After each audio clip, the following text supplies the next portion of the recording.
All right, I'm here with a couple of friends. I don't know if you see down here, this is Malta and this is India. And this is a video on how you can actually, kind of unusual video. Usually my videos are specific, certain subject. These two have fought a little bit. Now, a little bit of backstory. Malta was from China and I believe was going to be food. So she was rescued and then she bounced around. She spent about a year in a rescue group or in a shelter. The other dog, India, the Bernedoodle, was adopted as a puppy. Now they're both a little bit insecure around people they don't know, and that's usually due to lack of positive early socialization.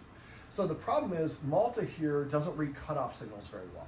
And so she approaches Indy is called Indy, and Indy bares her teeth. She doesn't know any better, and because she was in a meat market, and so she doesn't know what to do. And so she just stays there. If a dog growls or bares his teeth or snaps, most people say, no, bad dog, don't do that. Fortunately, the guardians here are not doing that. You should not do that because eventually you will be successful. You will teach your dog not to give warnings, instead to go straight to a bite. So what we're going to do here is, for her specifically, I'm going to do a medley of a couple of different things here. So first of all, I'm going to teach the dogs to go to a dog bed. I'm going to do it with her before she sits down. This dog bed is named Venice. We're going to call it Venice. So I'm going to say Venice and throw it on the dog bed. Or Vegas, sorry. Yeah. Mine is called Venice. Now, right there, I didn't say yes because she did not step on the dog bed. Vegas, yes. As soon as she puts one paw on the dog bed, I say yes, and I wait for her to vacate like she did. Now, I'm turning these treats in half. These are the tricky trainers. You want to use the smallest treat you can get away with and the lowest value. Vegas. That was not a good throw on my part. I don't want to move it now because they're going to bark, but I would probably have this bed instead of this orientation. I would turn it this orientation so there's more of a runway, more room for her to step on. So I'm going to say Vegas, and I throw it yes as soon as she steps on at first I say yes when she steps on with one paw, then eventually I wait for the second paw, third paw, fourth paw before I say it. Now this is going to be, I'm going to go through this all in one video. This is not something you should expect to achieve in one video. This is going to be multiple practice sessions. When it comes to practice sessions for dogs, keep them 1 to 3 minutes in length. Always end on a successful repetition. The last repetition is the memory your dog's going to draw on. If you get practice too long, your dog has a negative one, you get frustrated, your dog doesn't want to do the exercise the next time, and your dog's memory is of a failure. So I show her that I have one. I want to say the cue first. I say Vegas. Yes. So at first what I'm doing is I'm luring her on by a toss. Vegas. Yes, when she steps on it. All right, so eventually what I do is I would do this the first couple of practice sessions, and I would do this with each dog, but probably separately. Eventually what I want to do is Vegas. I would do that like 4 times in a row. The fifth time I would go, Vegas. This is too early, that's why she didn't go there. But if she steps on it, I will say the word and lean over and give her a treat. This is a good example of it being way too early. So if that's the case, I would say Vegas and just throw an actual one on there. We want to get the action happening successfully over and over. So this is probably a second or third practice session I would start doing this. Then every 5th repetition, I do 4 in a row, just like it. Vegas, throw it. Yes. Vegas, throw it. Yes, when she steps on it. Eventually, for the 5th one, I say Vegas and pretend throw it. And because we haven't practiced enough, she's not in the habit of doing it yet, which is okay. This is just demonstrating for her. But eventually you say Vegas and she goes over there and steps on it. When she does that the first time, I want you to give her what we call a jackpot. A jackpot is saying the marker word once and then give me like 5 treats in a row. And Vegas, sorry, I did that one poorly because somebody walked up the stairs behind. They normally bark at that. I want to make sure I can distract. Vegas, yes. So just keep on doing this until she's easy to go there. Then every 5th repetition, we just say Vegas as a fake throw. And if she does it, the first time or two, yes, once, 5 treats in a row. We want her going, what the S did I just do? I just got a whole bunch of treats. Got to remember that, so I do that again. This is going to be called Vegas. This one is called Cabo. So, and you would do the same thing for both places. Now, at first, I'm saying the word and then throwing as a lure. But eventually I want to say Vegas. She goes there. Then I say yes. Then I give her the treat after. I'm not throwing the treat any longer. Now we're incorporating a verbal cue. Now, when I do it, don't just do it from this position. I'm going to stay kneeling because if I get up, they're going to bark like crazy. But for when you're practicing, sometimes practice kneeling over there, sometimes sit over there. Do it from a whole bunch of different vantage points and have her approach it from this way, that way, all over the place. and then do the same thing for here. And I would do it with, you could do it with both dogs. I might even just say bed for India. She already knows that one. Yeah. And she knows this is Vegas, this is Cabo. So now, what the reason I want to go up with this is she comes up, let's say that the Ottoman here is India. And she comes up to India and India bares her teeth. She just sits here, like, let's play. So if you see that and India gives it a cutoff signal or turns ahead or bares her teeth or growls, and you say, Cabo, and she runs over there, you have helped her move away. So essentially what we're doing is we're helping her practice moving away from India's cutoff signal. This is going to make India feel more comfortable because when I bare my teeth, it is successful. It causes her to move away. She's just moving away to go get the treat, but eventually she sees the teeth, then you give the cue, that causes her to move away, so you're still accomplishing it. After a while, in theory, which I've seen happen many, many times, she bares her teeth and she will go to one of the dog beds because that's what I've become conditioned to do. And so after a while, then you can help direct her. If Kindia says, I don't want to interact, and you direct her to go somewhere else, you solve the problem so the dog fight doesn't have to actually happen. Now, if a dog fight does happen, a couple things. The Guardians didn't mention this, we didn't talk about this off camera, but a lot of times we will pull dogs apart when they're latched on and we'll cause rips.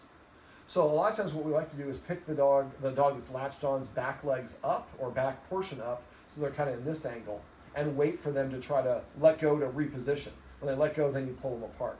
You can also throw water on them. A lot of dog daycares call this a scuffle bucket. They'll throw it in there. That's an emergency, but just try not to rip them apart. And if a fight happens, don't say anything. I know it's a lot of emotions. For us, it's emotions going over as well. Just silently go over and deal with it because all your emotions are going to just amplify things going on here.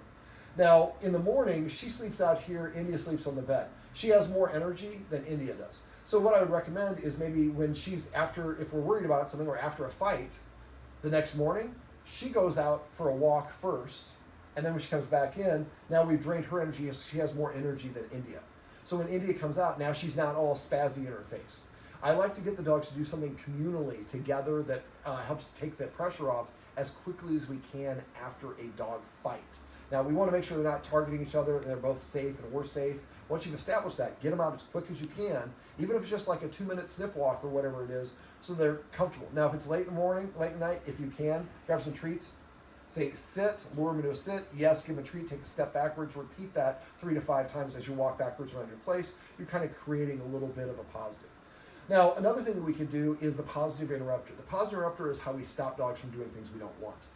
The most common positive interrupters, and you can watch her expression here, is a long smooch, like you're trying to draw a shake through a straw at in and out. Now, when she looks away, I can also say a word 3 times in a row. Puppy, puppy, puppy. Or the other one that we use is beep 3 times in a row. I know I'm not going to do a lot. So this is like, well, where's my treat, damn it? You've done this a couple times. I got a treat before. So she disagrees. She's moving away. Now, I've been here for about 3 hours, so I think that's why she's kind of doing this, is she's tired. But the positive interrupter basically is the way to redirect the dog's attention. All attention for dogs is rewarding. So if she barks and we say, don't do that, stop, be quiet, we're giving her attention for the thing we don't want. So instead, if she is over there in her face, and I would do this with Malta, not with India. I'm just letting her sniff this. I don't want to give her a treat. Sit. Yes. I want to have her do something else to reward her. So I wouldn't do this with India as well. So you just say, walk around your house, make the kiss, or whatever the one of those you want to use, and then give her the treat. You said you wouldn't do it with India? I wouldn't do it with India, because this way, if she is, again, in India's face, and India's saying, I don't want you to be here, she gets stiff, whale eye, burying the teeth, whatever it is, and you make the positive interrupter sound, to her it means go to a human who made the sound and get a reward. Now, you won't be able to do this. The guardian who's filming this right now, down, is the one who the dog's guard. Now, so she can use the go to the dog bed. If, let's say, India's near you and she approaches, then you can say go to the dog bed, and that gets her to move away from you. But if it's a different dynamic, if you're with her and India comes up as well, you can, she goes up to India and India's not near you, you can make the positive interrupter sound. She looks at you, and then you say come, she comes to you to get that reward. You also move her away from India, so India doesn't have to solve the problem. Mom took care of it, or create a situation that took care of it. Now we can also do some, there's also some other stuff we can do. So I'm going to do a little bit of what's called shaping here. So when Malta looks at the camera, I'm going to mark and reward. Now I'm not telling her what to do, and we're not creating any influence whatsoever. Now shaping is where you wait for the dog to do the behavior on their own. Now I can make this easier by having one of you guys make a sound, but then that's kind of luring or causing her to do it. So we'll see if you do this. Yes, how about get your look over here? You're looking kind of stuck in one angle. So for shaping, what I want to do is every time she looks in the direction I want, I'm going to say yes and give her a treat. Of course, she's not going to cooperate here because she's just focused. Yes. So when she looked away from me at you, I said yes for the look away and then gave her a treat. Now, if, let's say, the camera is Indy, or it's the other way around. Let's say Indy and her got in a fight. Indy looks at her, yes. She chooses to look at her, you say yes and give her a treat. What we're doing is exposing her to Indy with a look.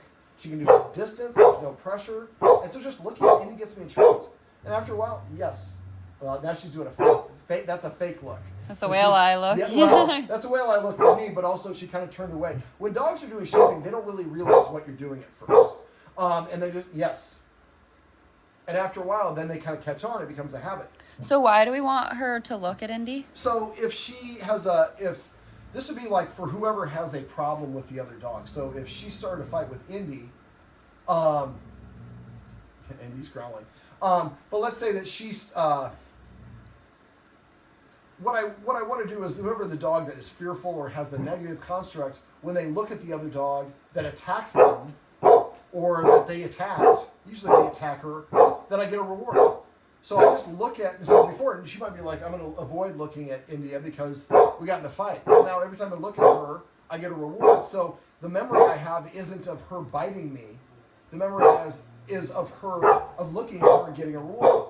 Now for this, if I give her a treat every time that she does this, this can be a reward. So what I'm going to do is I'm going to do a little bit of a scatter. And I'm just going to have 4 treats. I'm just going to toss them against the wall. And I'm giving her something to do. Now, if you, in theory, do this, she barks and you do this over and over again, she'll bark to get the treats. Mm-hmm. But a lot of times I'll throw treats on the ground or kind of do something like this, and then the dog has to go look for it. We're hoping to elongate the time between barks so that she stops barking. There you go. One went behind the couch. A little bit harder dexterity for her to get. Now, this could also be a lick mat. Now, the dogs bark, and this is not really with each other, but you can use the lick mat in multiple capacities. So a lick mat, you smear peanut butter, cream cheese, frozen yogurt, pureed pumpkin, anything that will fit in there. It's kind of a plastic with grooves. So if you have people coming and going, you can record, you can have them doing the lick mat as people are coming and going. You can also sit outside with your phone, record the audio of people going up the stairs, play it on a loop while she's eating her food at a low volume. If she doesn't eat her food, stops eating, it's too loud, find a low enough volume so she can hear it while she eats. Now the sound of people going up the stairs is equated to me getting food, which I like. Once she's eating comfortable, then raise the volume another level. Eventually it sounds like people are running through your place doing like the, whatever that, Irish stepping dancing thing was. That was the crazy years ago. But eventually it sounds like people are doing that in your place, and she's like looking around like, who's going to give me the treat? Yeah. Now this is her being tired. And she wants me to leave at this point because I've been sitting on this chair and I moved it down here to get closer to this.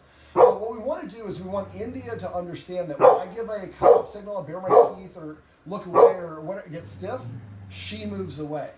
So that takes care of the problem and a fight doesn't have to occur because all I wanted was some space. I know you're giving me a lot of side eye.